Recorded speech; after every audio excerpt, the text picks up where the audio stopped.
over there. That's what buffers are for, to stop engines from crashing.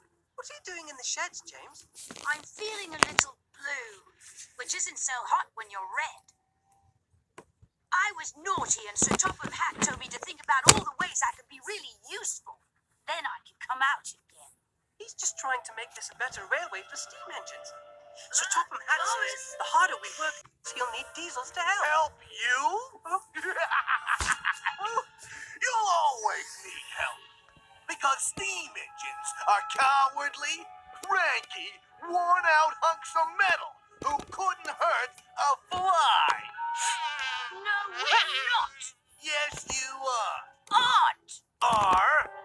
Now, I've come back to find a lost steam engine. What? I'm gonna destroy her and dominate you. And then you'll be nothing but useless scrap. Right, Pinchy? Big bully. Stinker. We're really engines. You won't dominate us, and you won't destroy her. We won't let you. Neither will Mr. Conductor. I want to fetch him now. What lost engine?